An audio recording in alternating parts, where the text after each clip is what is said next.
ஜெபிப்போம். பரமண்டலங்களில் இருக்கிற எங்கள் பிதாவே, உம்முடைய நாமம் மகிமைப்படுவதாக. உலகெங்கும் இருக்கிற உம்முடைய பிள்ளைகள் உம்மால் தெரிந்து கொள்ளப்பட்ட ஒவ்வொருவரையும் சுவாமி நீர் நிரப்பும். சமாதான பிரபுவாய் நீர் இருக்கிறீர். நீர் எங்களை ஆளுகை செய்யும் பொழுது, உம்முடைய ஆளுகை இந்த மனித இனத்தின் மேல் வரும் பொழுது நாங்கள் சமாதானமாய் இருப்போம் சுவாமி.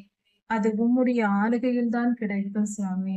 நீர் வந்து எங்கள் இருதயங்களில் ஆளுகை செய்து பரிசுத்தமாய் நீதியின் பாதையில் நியாயமாய் நடக்க எங்களுக்கு கற்றுக் கொடுத்து எங்களை வழி நடத்தும் போது நாங்கள் பரிசுத்த பாதையில் வாழ்வோம். அதன்படி நடப்போம். இது எங்களை ஆளுகை செய்ய வாரும். நீர் இல்லாத இடத்தில் எங்களால் வாழ முடியாது சுவாமி. ராஜாதி ராஜா இயேசுவின் நாமத்தினால் பிதாவே, ஆமென். மாரநாதா.